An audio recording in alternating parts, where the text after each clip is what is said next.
Welcome to the Heroic Voice. It is the end of January in 2026, and I am here with writer Richard White, who first came to my attention when he did a Liberty Girl story in prose for Prose Press. Richard, hello. Hi, how you doing tonight, Dennis? I'm good, thank you. This is the Heroic Voice, where I talk to comic book creators and other interesting people on a variety of subjects. I am Dennis Maloney, publisher of the Heroic Multiverse, where we feature good girl and bad girl artwork, super babes, and all kinds of Silver Agey style stories. So tell me, well, not me, tell the people who are viewing this all about yourself, please. Um, Hi, I'm Richard C. White. I'm a multi-genre author. Originally started out doing comic books back in the 90s in the small press. Unfortunately, I managed to time out the great black and white implosion of 94, 95. So, also known as the Great Distributor Wars, where we went from having 20 comic distributors to two almost Yeah. overnight. Mhm. And it was a really painful time to be a small presser. Um, I Richard, the top started of your do. head is cut off. Could you adjust the Oh, camera a bit? I certainly can. Now, let me actually. Is that a little better? Or No, not really. Now your beard is cut off. Maybe you're just a little too close, is all. that could be. I'll move the camera back a bit. That works. Great. Okay. Okay. You want me to start over again, or No, just let's just go. okay? There are always glitches. Yeah. I started writing prose around 98. My first professional sale there was an Incredible Hulk short story, where I got to do Hulk as an Avenger, which is really kind of tough because he was literally in Avengers 1 and kicked out in Avengers 2. So I got to do Avengers one and a half. He wasn't kicked out. He quit. Well, he quit. Yes, he was very unhappy with the way they were treating him. Yes. And then I wound up doing going from the Hulk to doing Star Trek, Doctor Who. I novelized Gauntlet: Dark Legacy, a video game, and then eventually branched out into doing some of my own original work, uh, along with keeping my hand in, like I said, the Liberty Girl story I wrote for prose. I've written for Green Ronin Gaming, and we'll be doing some writing for AAW Gaming here very soon. AEW gaming. I'm not familiar. Oh, they have their it's a small company. They do D&D supplements, Ah, and they their big name is called the Rise of the Drow, where they've focused a whole con or campaign set in the Underdark. well, you've done comic book related material. Maybe I wasn't paying attention, but have you actually done any comic book work? Oh yes, I scripted for small presses. I did a superhero comic book called Troubleshooters Incorporated. Ah, And I did a pirate comic called Chronicles of the Sea Dragon, hmm. and have pitched a few ideas here and there to some companies, but it's been, I mean, I love scripting, but I just, haven't quite, found the right combination of companies and ideas at the same time. Which do you like best? Do you like writing in the graphic story genre, or does Oh, prose really? I love comic books. I mean, I love seeing, I mean, one, I love writing scripts. And two, I love watching an artist take an idea and just completely, because half the time they amaze me with what they come up with from my descriptions, but I also try to be friendly with the artists. So it's like if I have a couple of pages that are, really talk heavy, lots of, just heads back and forth, I'll go like, page 25, 26, fight scene between, pirate crew and city guards have fun. And then I'll just come up with something after they finish drawing it. Yeah, that's a good way to But work. Give yeah, the artist a so set. I try to I also I thought actually although I am not an artist and do not play one on TV. Um, do thumbnails because from when I took film back in college. So I try to plan out my pages, how the panels are going to flow, how the and also make sure I leave enough room for the artist to have plenty of room to draw, but still have places for the word balloons to go. What's your most recent project? My most recent project is it's a prose adaptation of some Golden Age heroes that have fallen into public domain. Oh yeah. It's called The Furies. I'm taking non-superpowered mystery women and turning them into a team. Uh, so the current project is I'm doing uh, one book with three novellas in it, where I'm introducing each one of the characters, giving them their own novella.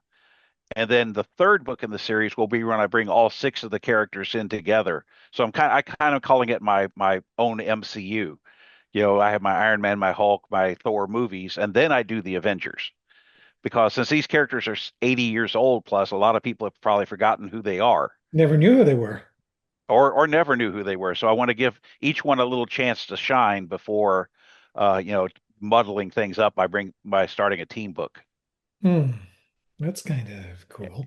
And Yeah. that one we're just waiting on the Library of Congress number, and the designer's ready to ship it, you know, send it to me for final approval once we can, you know, finish that last little bit of indicia at the start. Okay. Well, it's something to look forward to. Oh, absolutely. Which characters, if I may ask? Um, Currently the first book will deal with I'm I'm I'm calling it The Cat because it's originally the Black Cat, the 1940s version. But Marvel got really snarky when we mentioned that the first time. Some, you know, I mean, it's like there can't be more than one black cat, you know. And I thought about it, but you know, I said, you know, it's not worth the effort to argue with their lawyers over, you know, something silly like that. So I just created the cat, and then I'm doing Black Venus, and then I'm doing a character which is actually fun because she literally appeared in two comic books. She had her introduction, she had her first story, and then the comic went out that closed its doors. hmm. So and her name is Miss Espionage. So she's a former German spy turned loyal to the United States. Aha. And so it was a really interesting concept and a real fun character to play with. But because she's the daughter of Mata Hari, Ooh. you know, so we could bring in all this, and I found like some of Mata Hari's former you know, in real life and in stories, you know, some of Mata Hari's contemporaries and opponents, and managed to work some of that backstory into the book, you know, without, you know, making it strictly a history lesson. Well, it provides some depth to the character. Yeah. Um, that was what we've talked about, three of them. Yes, we have three, and the second three will be I'm doing sorry, Senorita Rio, which also AC Comics uses, uh, Public domain. and public domain, and let's see, Senorita Rio. I'm doing a character called Foxfire. She's actually based on the Fox, which was a male character, Hmm. but I'm basically putting him in a situation where his girlfriend has to pick up and, you know, adapt one of his costumes to save him, and then she's going to become a hero on her own then. And you know, and until you asked me, I could have probably told you the other character. My It apologies. No, that's all right. It's just a senior moment as I'm wont to have. Well, I loved the Black Cat stuff. Oh, How much of it have you read? Lee Elias did a lot of Black Cat oh, stories back in the I day. thank God most of it is on the Digital Comic Museum Hmm. or on Comic Books Plus. I use both of those sites as reference material, and I've read all the I found every appearance of the Black Cat and read through it before I started working on that story, There were and a lot same of with all them. the other characters. Of all of those characters you mentioned, clearly the Black Cat is the one that's most likely to be recognized by Oh yes. my fans. Um, Harvey Comics did a collection back in 62 or 63 of a whole bunch of Lee Elias stories. I remember reading that when I was a kid. Hmm. Um, I'm, I'm okay. We've talked about that. Yes. You know, do you have? future projects. Oh, And uh, we were joking. I just came here from Farpoint Convention, which is a, rather large Star Trek convention here on the East Coast. mhm. And yeah, I was talking to one of the authors, and he said, "Well, how do how you keep talking about all these projects you have, Rich?" And I went, "Well, yeah, I've actually put together a spreadsheet, and I have projected out my writing through about July of 2028 so far. I've got that many projects I'm planning on doing because some of the books I'm doing, like the Furies, will have 3 books in it, and I'm only just now done the first one, so I got 2 more to go. I've got my steampunk novel that I just wrote last year. I'm literally, as soon as I finish the short story I'm working on right now, I start on the sequel to that. So I've Yeah, got so I'm going to be busy for basic. for a As I while. keep telling people, I can't die. I've got too many books to write. We talked a few weeks ago about a possible project. Have you mentioned that to Absolutely. anybody yet? Oh yes, I've spoken to several authors, and everybody is really excited about the idea. And it's just a matter of making sure I get them, good reference material so that they, because they're not going to do it if they can't do it right. Well, that's encouraging in a certain sense. For those Yes, of you who may be wondering what we're talking about, given that Richard did do some Liberty Girl stuff, we're going to expand that and do some material with the entire Vanguard of Freedom.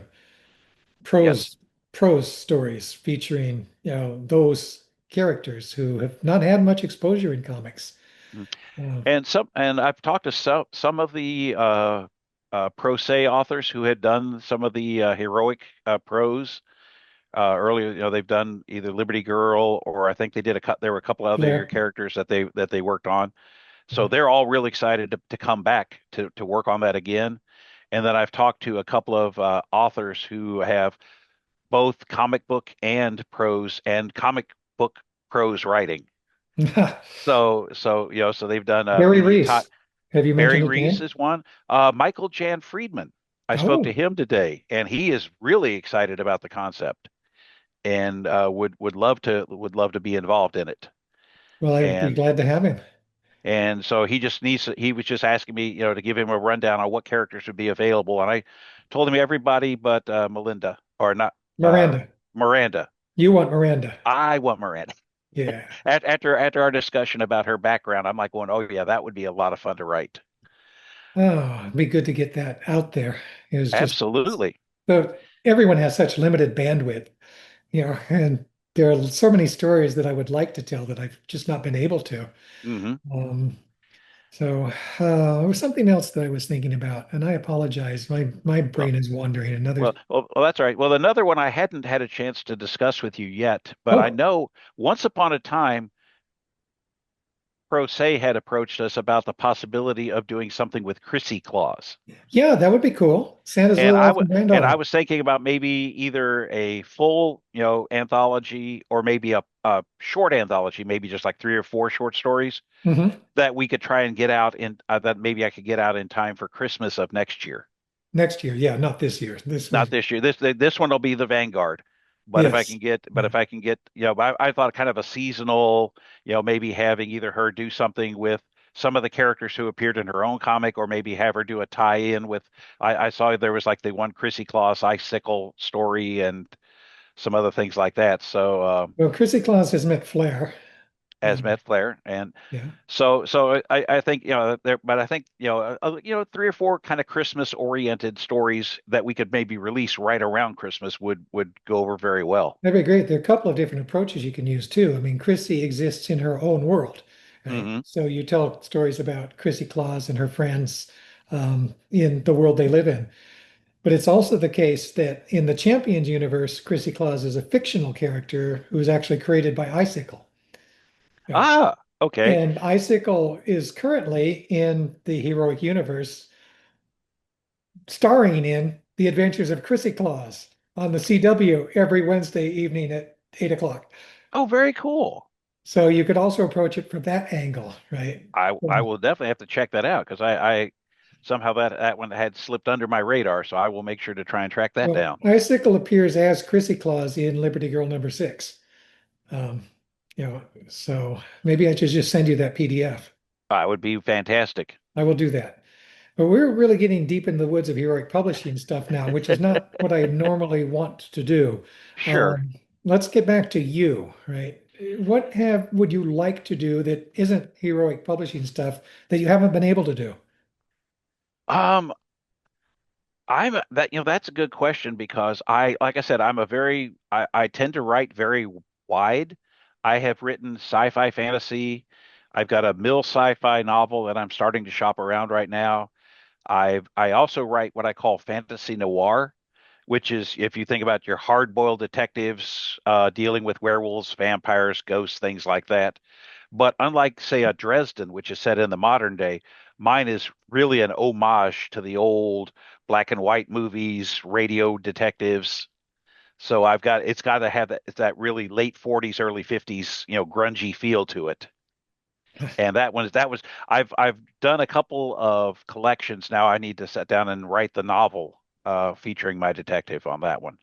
Well, I wish you good luck with that. But thank you. It's been a fun thing, and because it like I said, it splits two genres. You get the fantasy fans and you get the crime fans, Mhm. and so far people seem to be taking to it pretty well.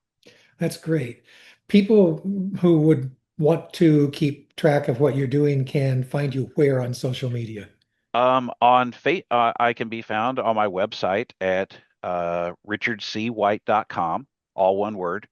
If you happen to brave Twitter, I can be found at Nightwolf Writer. Uh, Nightwolf Graphics is my imprint. Actually, it was my original comic book company. Now it's become my imprint for prose work. Ah, And then I do have a Facebook page, but it's more or less to tell you to go to my website anymore because I really don't use Facebook a whole lot anymore.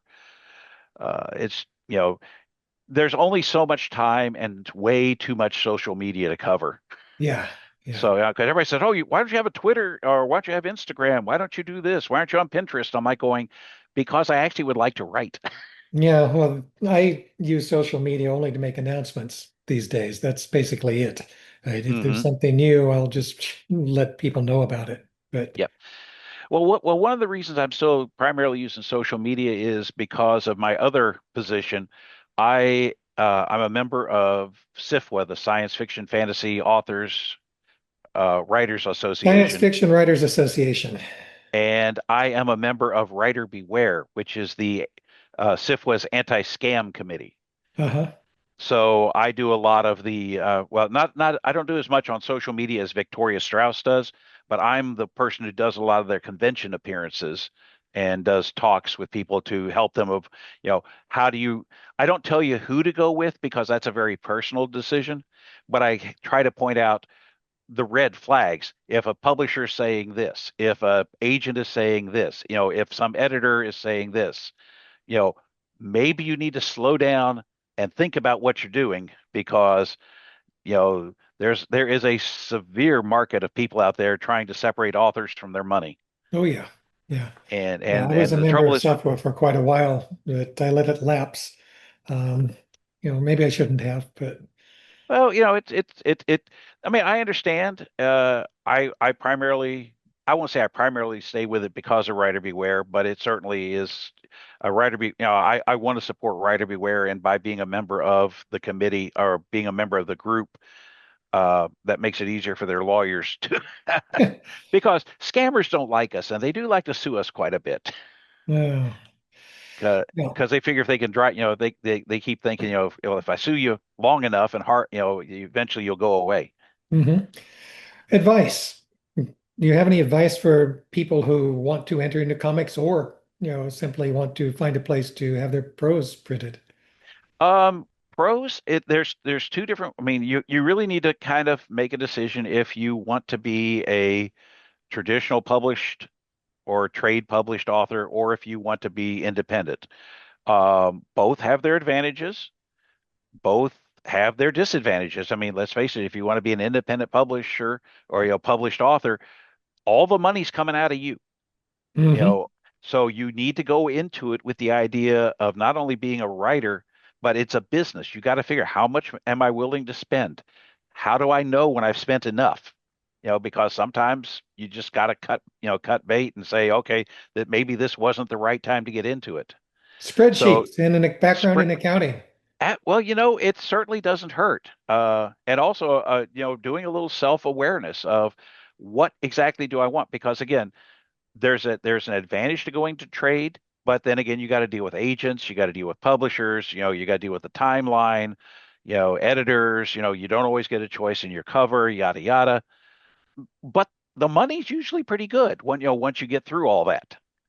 Uh, you know, Independent publishing, you have the say on the who's doing the covers. You do the you hire your own designers and things like that. Or if you're really good, which I am not, you can do that stuff yourself. I know my limitations. I would much rather pay somebody to do it and have it done right than to turn out something that I'm going to be embarrassed by down the road. And also, don't get in a hurry because I think that hurts a lot of authors, whether they're in comic books or in prose, is they put something together and immediately fire it off and sit on it for a little bit. Think about it.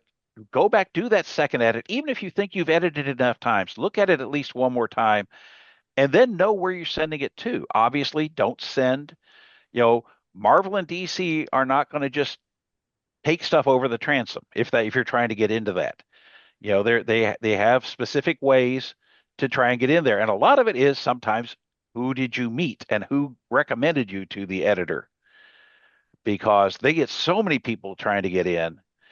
And it's really, I won't say it's 100% who you know, but they can tell the people who've done their homework Oh yeah. versus the people who are just, star in the eyes. I know I'm going to be the next, Stan Lee, and here's my, how I'm going to save your company. I can speak from experience for that. I had a relationship with Bill Mantlo long before he offered me an opportunity to write something for him.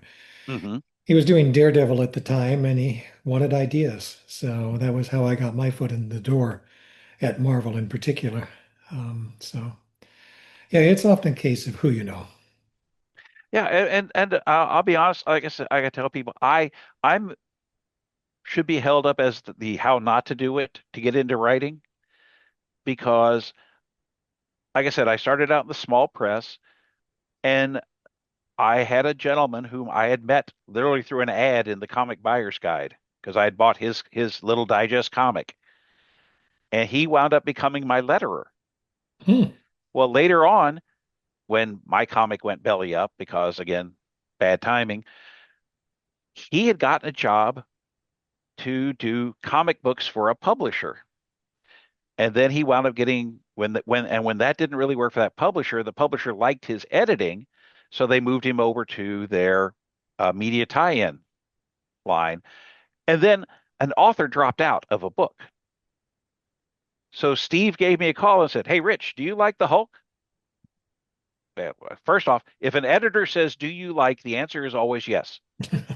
Then you figure it out.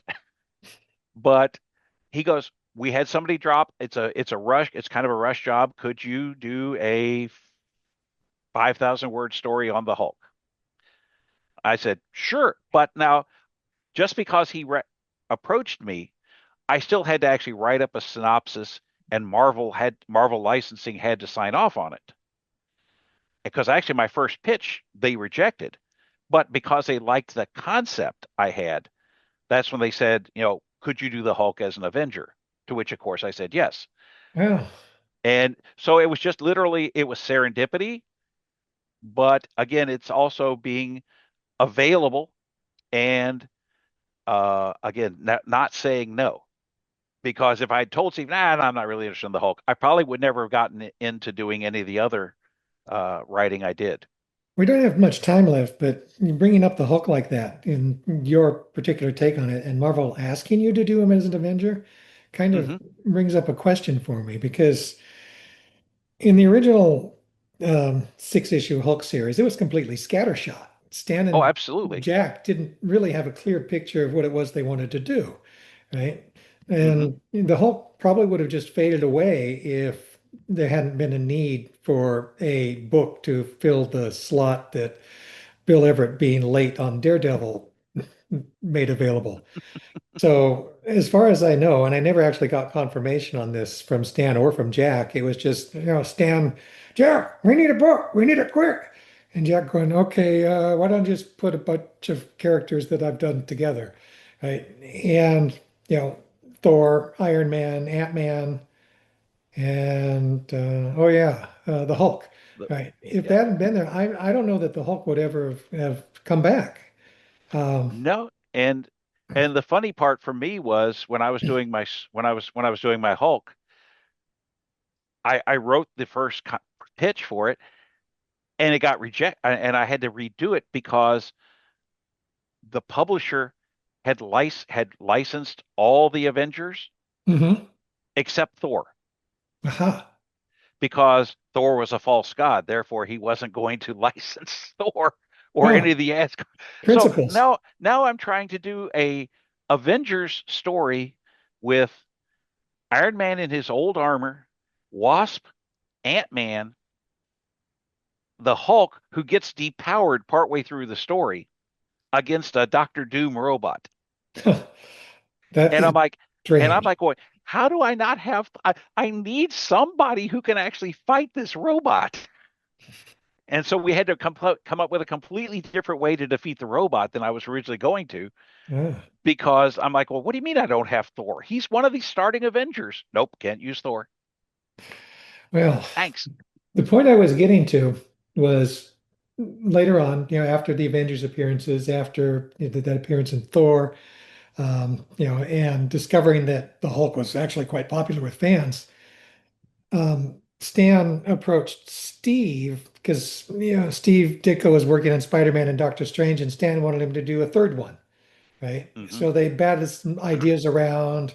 Daredevil was suggested, but Steve said, no, that's too much like Spider-Man. I don't want to do that. Right? And eventually, they settled on the Hulk, right? Because the Hulk was not out there. He seemed to be popular. Hmm. But Stan definitely did not want Steve to do the kind of thing that they hadn't really done well in the first go round. And what Steve did was he created a soap opera, right?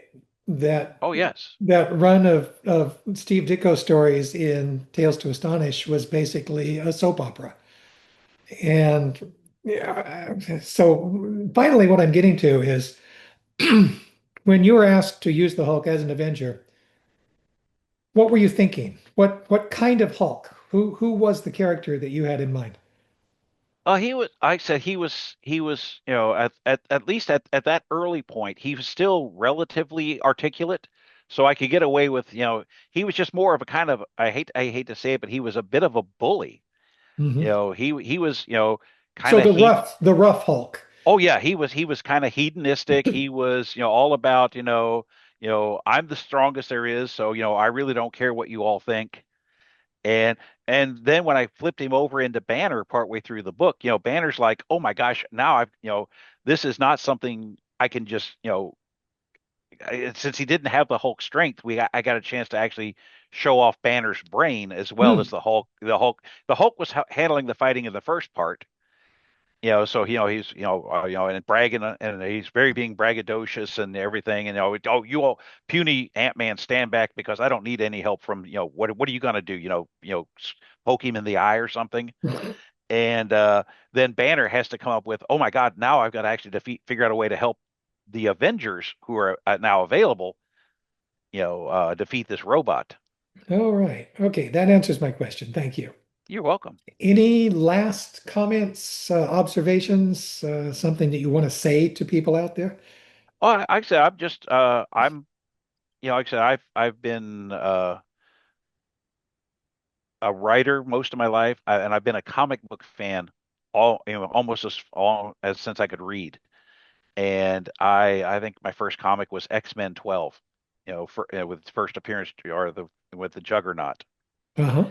And I find comic books are just a fascinating combination of storytelling because you have the prose and the visual together, and it's a really unique. and it's absolutely a lovely way to tell a story. And I really look forward to doing more. I'm still trying. I haven't given up on my dream of being a comic book scripter, and I really hope sometime in the future to get a chance to, to dip back in there sometime. Oh, Richard C. White, thank you for being here on the Heroic Voice. I am Thank you very looking much, forward to Dennis. working with you on that Vanguard of Freedom project and maybe with Chrissy Kloss down the road. Indeed. That would be wonderful. All Let right. me encourage people who are watching this. If you like it, hit that like button, subscribe to the Heroic Voice, and share this with everybody under the sun, please, because that's the only way we're going to grow this channel. Okay, Richard, thank you again. Have a pleasant weekend. You too. Thank you very much. Okay.